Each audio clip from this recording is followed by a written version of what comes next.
지금까지 살아오시면서 이별을 겪어보셨습니까? 당연히 이런저런 일들을 겪으셨겠죠. 이별 중에서 심리학자들이 하는 말에 따르면 가장 큰 충격을 주는 이별은 사별이라고 합니다. 부부간에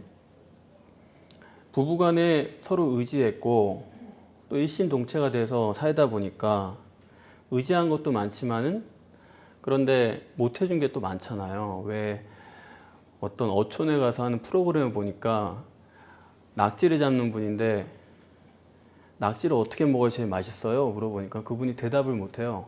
계속 물어보는 겁니다. 어떻게 먹어야 제일 맛있냐고.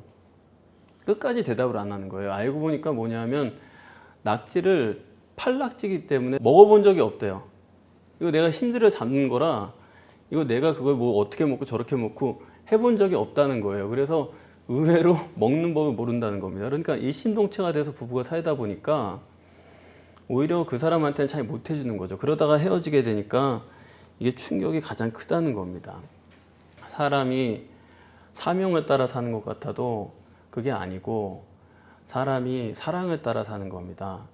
자꾸 사람들이 사명을 따라야 된다고 가르치는데 안 그래요. 그렇게 사는 게 아닙니다. 사람이 사랑을 따라 사는 거고 사랑을 따라 살다 보면 하나님께서 사명도 주시고 이렇게 하는 거죠. 그걸 모르고 뭐 사람을 사랑하는 게 또 사명으로 삼는 사람도 있는데 그건 전혀 또 엉뚱한 얘기예요. 그걸 뭐 사람을 사랑하는 걸 사명을 삼아요. 그건 당연한 거죠.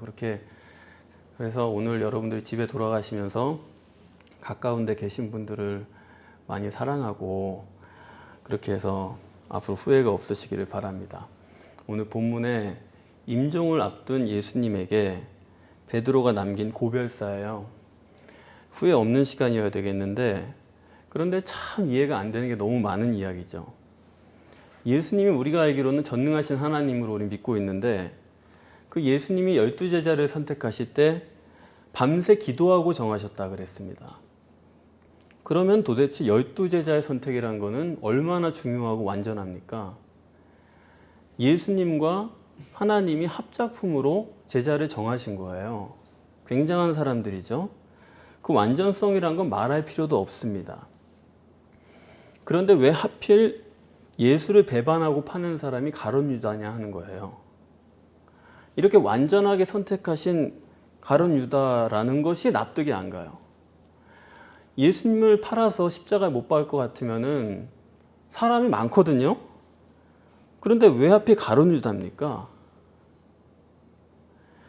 그런가 하면 왜 하필 부인하는 사람은 수제자 베드로입니까? 그것도 이해가 안 돼요. 변화산에서 데려가실 때도 제자 3사람만 빼서 데려가셨는데 그때 베드로가 있었고 복음서를 읽어보면 베드로와의 둘만의 추억이 너무 많아요. 그렇게 예수님께서 베드로를 특별하게 취급을 하셨는데 허구 많은 사람 중에 왜 베드로가 예수님을 3번이나 부인하냐 이겁니다. 처녀 형태가 어려운 게 아니고요. 제가 성경을 보면 처녀 형태가 뭐가 어려워요? 아니 하나님이 인간이 돼서 오시는데 그렇게 오는 게 당연하지 뭐 그거보다 더 특별하게 오는 게 어쩌면 맞죠. 기본이죠. 처녀 형태에서 오는 거는 뭐 어려워요? 3일 만에 부활하는 게 뭐 어려워요? 당연한 거죠. 하나님이 부활하는 게. 저는 성경을 보면 이런 게 더 어려워요. 더군다나 이 비자가 어린애인데 베드로에게 너 예수와 같이 있는 걸 내가 봤다. 왜 쓸데없는 말을 하냐 이거예요. 아니 이런 질문을 하는 목적이 뭐냐 이거예요. 베드로가 아니라고 그러니까 그래? 별 반응도 없어요. 그 다음에 아니 뭐 이런 사람이 다 있어요. 뭐 질문을 했는데 이거 아니야? 아닌데? 그래? 별 대응도 없어요. 그럴 거면 뭐하러 질문을 해요? 아니면 말고 이런 식의 질문을 뭐 쓸데없는 질문을 왜 해요? 그런 걸 괜히 얘기해가지고 예수님께서 그렇게 귀하게 여기시는 베드로만 지금 망신을 당하게 된 거예요.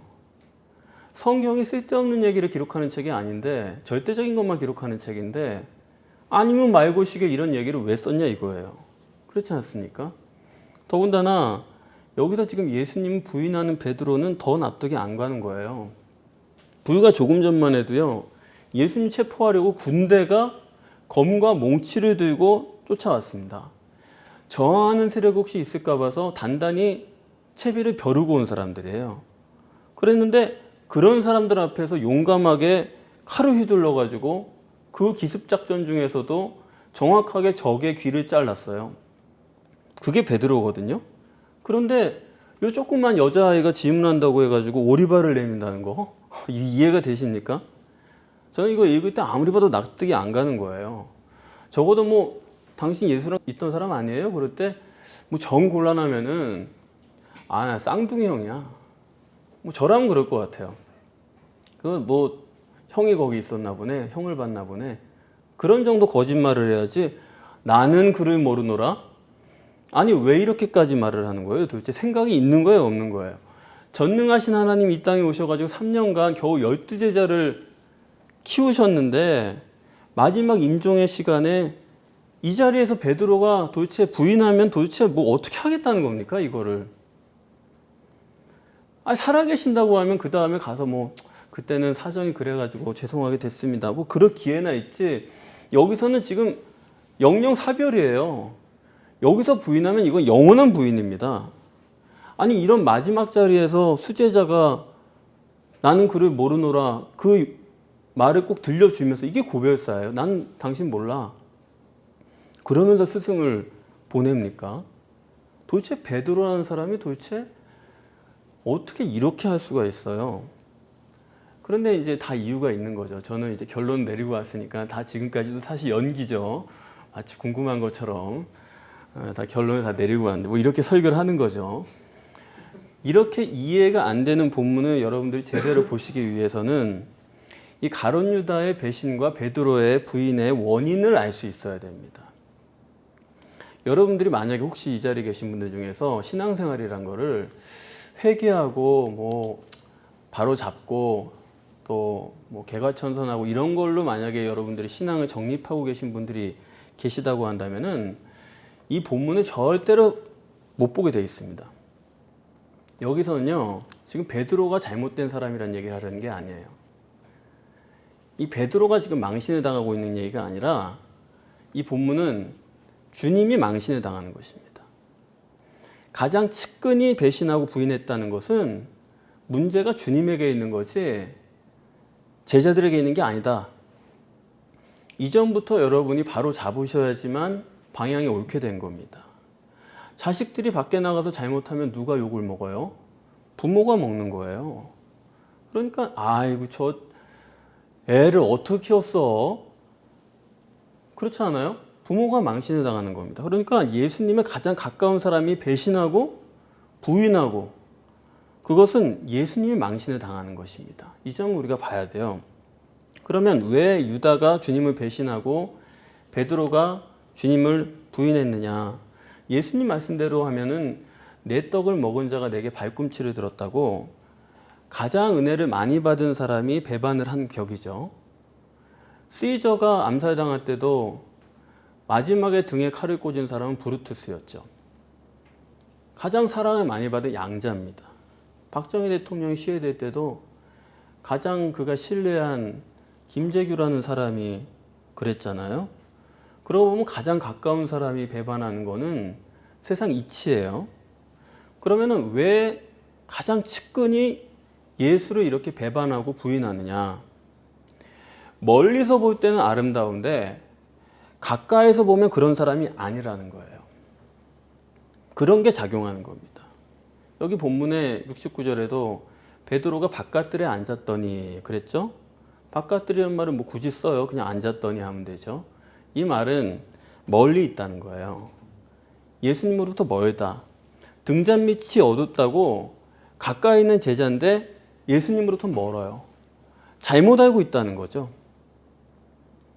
제가 어떤 집에 한번 갔더니 아주 그분이 학자예요. 유명한 학자인데 그런 분인데 모임을 갔는데 그 어머니가 아주 아들 너무 우습게 하는 거예요. 아주 볼 수가 없어요. 옆에서 너무 학자인데 그냥 그렇게 하대하고 무시를 하니까 보던 분이 한 분이 이제 좀 거들었어요. 아유 밖에 나가서 이분이 얼마나 위대한 학자인데 지금 어머니가 그렇게 사람들 앞에 그렇게 하시면 안 된다고. 그랬더니 그래요? 그거 몰랐네요. 근데 보니까 그때도 안 것 같지가 않아. 왜냐하면 간접으로만 아는 거예요. 사람들 얘기 들어도 그의 깊이 밖에서 못 보니까요. 안에서만 내 아들이니까 뭐 밖에서 훌륭하다고 그래도 그 경지를 모르는 겁니다. 그렇지 않겠습니까? 그러니까 이 비자가 말한 것처럼 당신은 예수와 같이 있는 사람이다.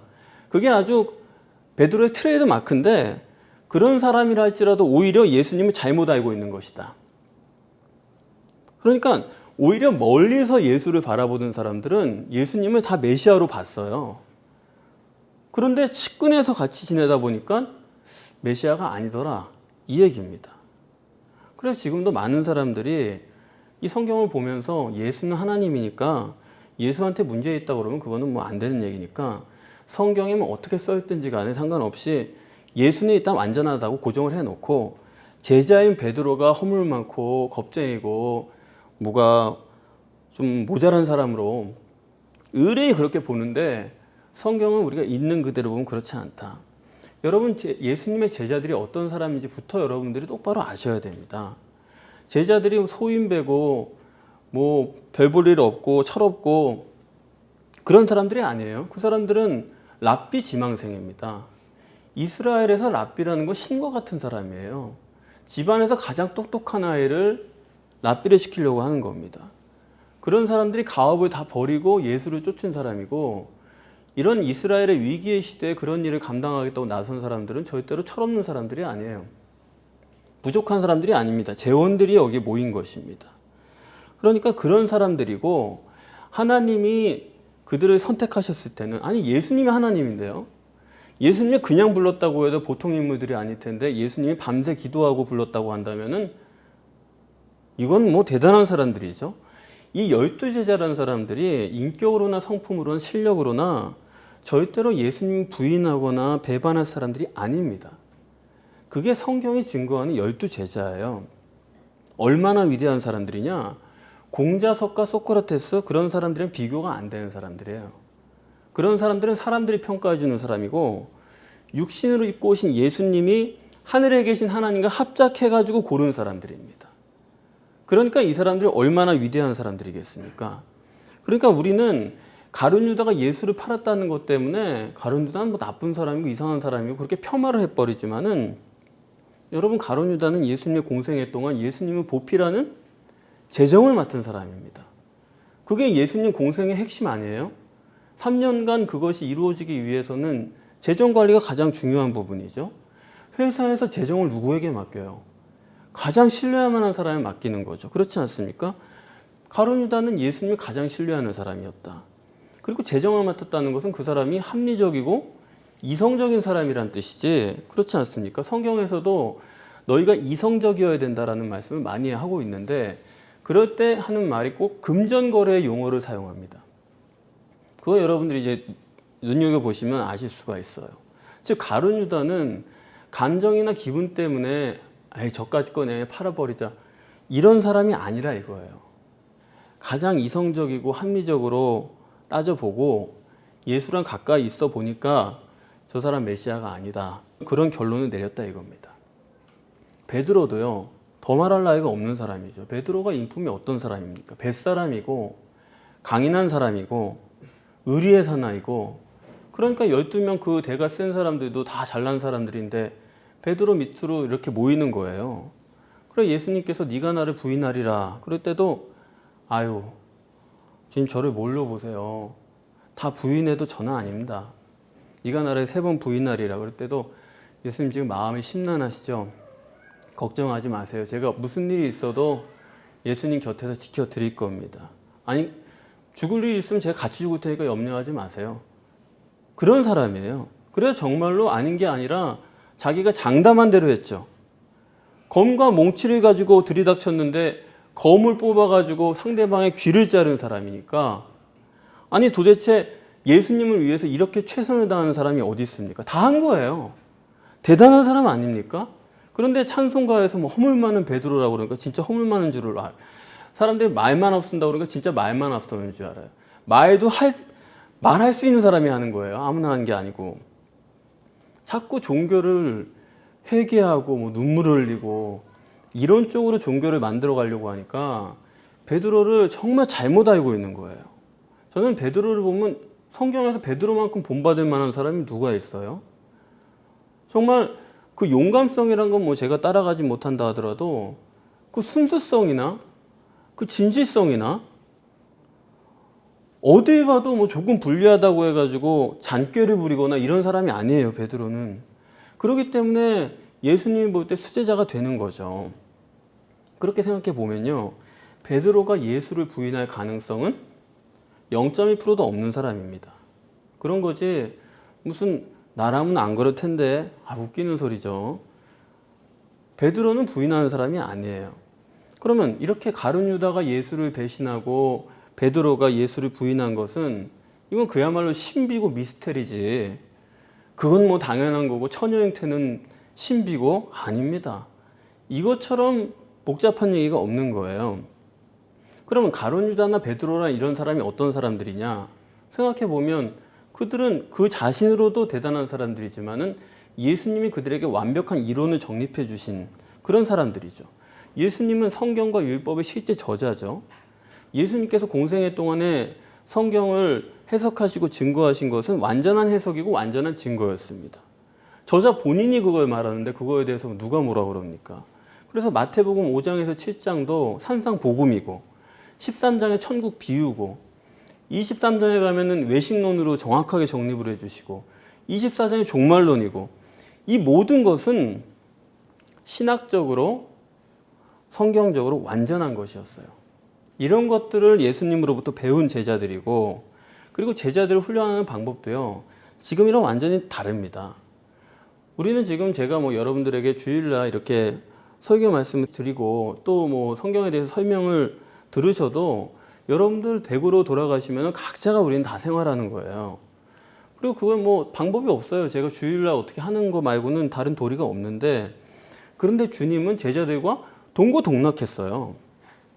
그거보다 완전한 훈련이 어디 있습니까? 예수님은 제자들과 같이 사시면서 이거 이렇게 하면 안 된다, 정확하게 말씀을 해주시는 분이에요. 그러니까 예수님은 제자들에 대해서 종교적인 훈련도 완전하게 시키셨고, 훈련만 시키신 게 아니라 그것을 직접 적용해 보도록, 그리고 실제로 제자들을 파송해서 배운 것을 실제로 체험해 보도록 그렇게 하신 겁니다. 그러니까 이론 정립에다가 의지적인 훈련에다가 그걸로 끝난 게 아니라 그것을 네가 실제로 해봐라, 그리고 그것을 실제로 해보면 수정하고 다시 가르치시고 이렇게 하셨다고요. 예수님의 제자 훈련이라는 것은 가장 완전하게 하신 것입니다. 그런 걸 받은 거고, 그런 정도가 아니죠. 사실 예수님의 그 이론 정립이라는 것도 어느 정도 완전하냐 하면, 제가 여러분들에게 뭐 신학을 전해드리고 성경에 대해서 말씀을 드리지만은 그런 것들을 정립해도 저는요, 어차피 변화하고 또 발전하는 존재입니다. 제가 10년 전에 저랑 지금의 저랑 똑같다 그러면 그건 문제가 심각한 거예요. 그리고 심지어 뭐 3년 전에 저랑 지금이랑 당연히 달라야 되는 거예요. 왜 달라졌느냐? 당연히 달라져야지. 똑같으면 그 문제가 많은 사람이에요. 점점 변화하고 발전하는 게 가능합니다. 그런데 예수님은 처음부터 완전해요. 그렇기 때문에 완전하게 습득하고 완전하게 적용할 수 있도록 제자들에게 가르쳐 주신 것입니다. 그러면 선생님이 완전하죠? 제자들은 어때요? 제자들도 완전하고 완전한 방법이고, 그뿐 아니라 3년이라는 완전한 기간이죠. 베드로가 지금 3번 부인했다고 했는데 성경에서 3번이라는 거는 완전한 걸 뜻하는 거 아닙니까? 3년의 기간은 완전한 기간이에요. 짧다는 얘기가 아닙니다. 성경에서 3년이라는 거는. 그러면 완전한 선생의 완전한 제자의 완전한 방법에 완전한 기간 동안의 제자들을 훈련시키고 그걸 지금 끝낸 거예요. 그래 놓고 생각을 해보세요. 완전하게 하셨는데 가룟 유다가 배신하고 베드로가 주님을 부인했다. 그럼 무엇을 증거하는 것입니까?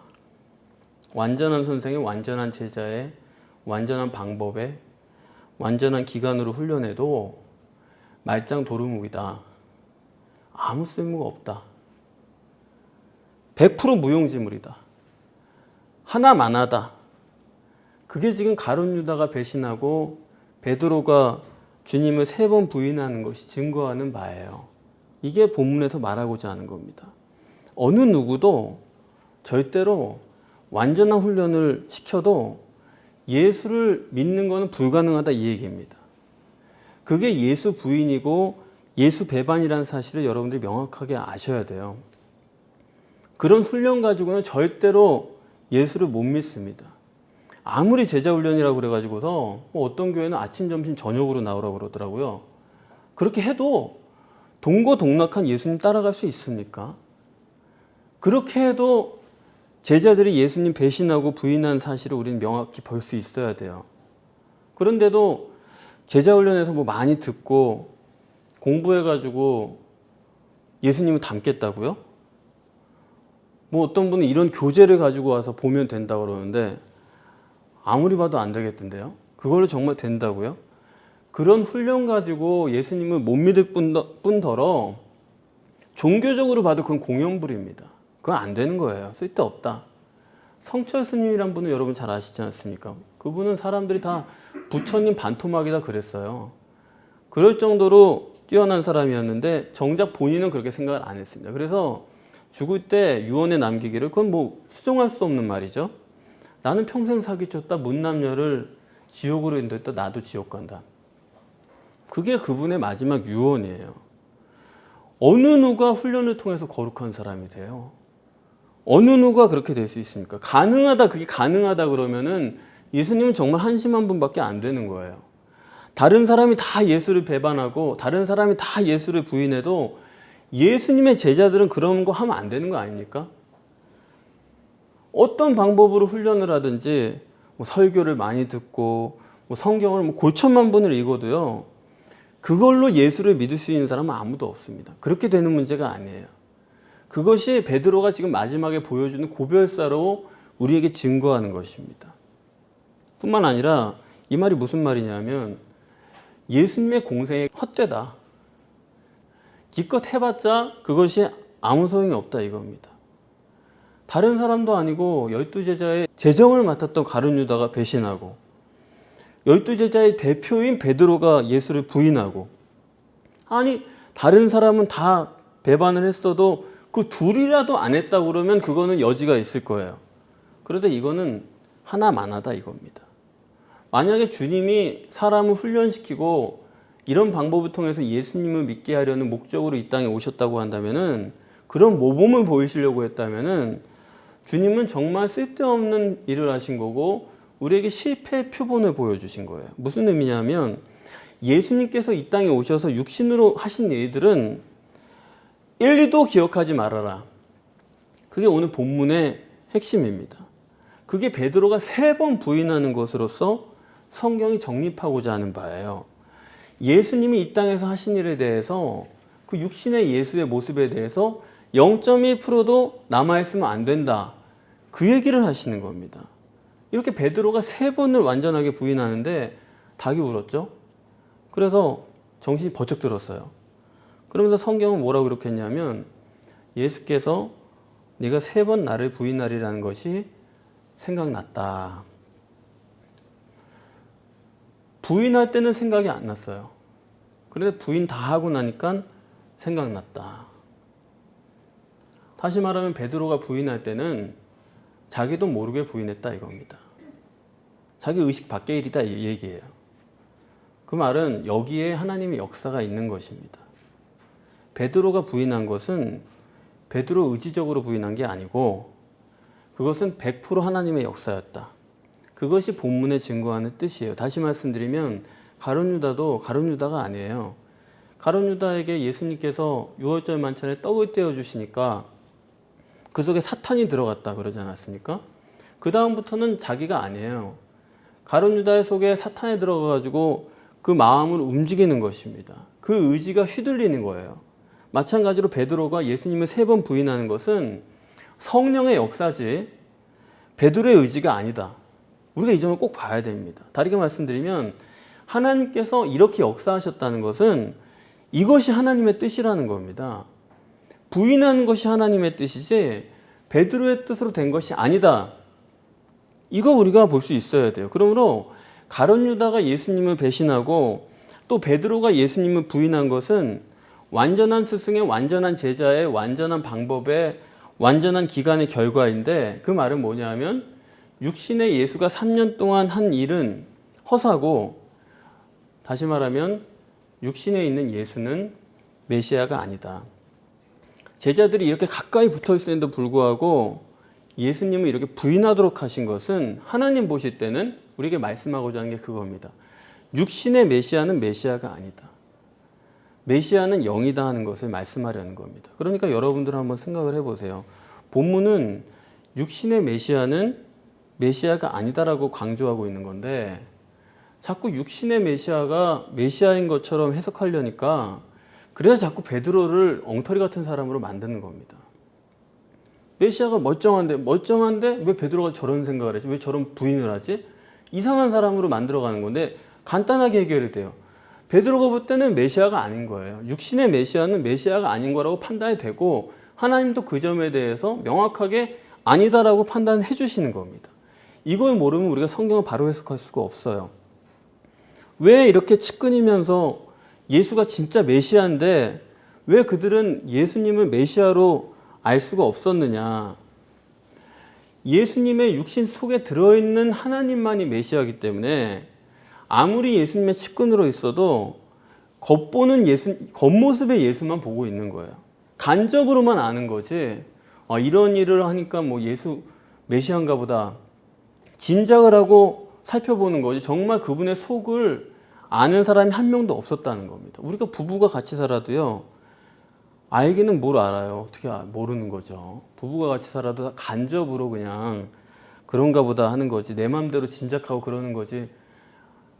부부 속 서로 모르거든요. 그럼 어디까지나 인간이란 게 가시적으로 눈에 보이는 것만 가지고 판단을 하기 때문에 그런 간접의 방법으로 아는 거지 실제는 아니다. 그 말은 뭐냐면 예수에 대해서도 제자들은 자기 마음대로 짐작을 하는 거예요. 그런 상태로 제자들이 예수님과 3년을 동거동락을 했기 때문에 가장 완전한 인물이고 가장 완전한 방법이고 그런 충분한 과정이 있었다 할지라도 그러나 그것은 예수님에 대해서 제대로 아는 것이 아니었다. 이게 뭐 제자들만의 문제냐? 그게 아니고 요한복음에 나오는 예수님의 형제들도 예수님을 믿지 못하지 않습니까? 그렇게 30년 이상 같이 살았는데도 메시아로 못 받아들이는 거예요. 형제들만 그런가요? 마리아도 못 믿는 겁니다. 다른 사람은 몰라도 마리아는 믿을 것 같은데 자기가 동정녀로서 잉태했고 출산해서 젖 먹이고 키우고 애가 자라는 거 다 봤는데 그럼 마리아는 당연히 예수를 보면서 메시아라는 걸 확실히 알 것 같은데 그런데 성경에 보면 누가복음에 잘 기록되어 있지만은 마리아도 예수님을 메시아로 생각을 안 하는 겁니다. 12살에 예수님께서 성전에 올라가서 잃었잖아요. 그래서 찾아갔더니 하는 말이 아니 내가 아버지 집에 있어야 될 줄 알지 못했습니까? 예수님이 반문을 하는 거예요. 아니 당신은 나를 처녀 잉태해가지고 출생하고 지금까지 키웠는데 아니 내가 아버지 집에 있어야 될 걸 몰라요? 모르는 거예요. 그러니까 애를 자기가 직접 낳아서 키웠는데도 메시아로서 모른다. 그게 본문의 진리입니다. 그렇기 때문에 육신의 메시아를 보면서도 그것이 실제로 메시아를 보는 것은 아니다. 이게 좀 어려운 얘기 같지만 그런 내용이에요. 하나님 원하시는 것은 육신의 메시아, 그것을 머릿속에서 다 지워버리라는 겁니다. 환경, 상황, 조건 속에서 하나님을 발견하려고 했던 그런 모든 것들을 다 지워버려라. 완전히 그런 것들을 절교해버려라. 그것이 하나님께서 역사하신 베드로가 3번 부인한 사건이에요. 어느 정도 베드로의 머릿속에서 육신의 예수를 지워버려야 되느냐? 십자가에서 죽은 예수를 아리마대 사람 요셉이 내려가지고 장사를 지냈죠. 아니 여기 지금 통곡하고 회개하고 그렇게 후회가 됐으면은 베드로가 가서 예수님을 장사 지내야 되는 거 아니에요? 그런데 남들이 장사를 지냈다고요. 그 말은 뭐냐면 베드로는 이 자리 이후부터는 육신의 예수하고는 완전히 결별을 한 겁니다. 이 순간 이후로는 육신의 예수랑은 만난 적이 없어요. 부활하신 예수를 만난 거지 그전에는 시체도 본 적이 없습니다. 왜 12제자가 다 그 모양일까? 베드로의 부인을 통해서 하나님께서 우리에게 강조하시는 것은 뭐냐면 육신의 예수를 완전히 뇌리 속에서 지워버리라는 거예요. 그래서 제자들은 시체도 가까이 가서 보질 않았습니다. 왜 그러느냐? 육신의 예수가 남아있는 동안은 절대로 구원이 불가능하기 때문이에요. 육신의 예수를 보면서 자기들이 생각하는 구원이 따로 있어요. 인간에겐 다 그렇습니다. 이 땅에서 내가 생각하는 구원의 모습이 다 있어요. 그렇기 때문에 육신의 예수를 보는 한은 자기의 생각을 벗어나지를 못하는 거예요. 육신의 예수라고 하는 그 틀이, 그 기억이 남아있으면 절대로 영이신 하나님을 영접할 수가 없는 거예요. 그렇기 때문에 오늘 본문에서 예수님을 완전히 부인함으로써, 아주 세 번 부인함으로써 육신의 예수는 다시는 보고 싶지 않아요. 완전히 기억을 지워버리고 싶은 거예요. 예수님과의 만남, 예수님과의 과정, 그리고 헤어지는 이 모든 게 다 그냥 머릿속에서 다 지워버리고 싶은 거예요. 하나님은 그렇게 지워버려요. 완전히 지워버려라. 지금까지 만났던 그런 시간들, 아는 것들 다 지워버려라. 어느 정도로 지워버려야 되느냐? 요한복음 19장에 가면 예수님 십자가 달려 죽을 때 그 밑에 마리아가 서 있어요.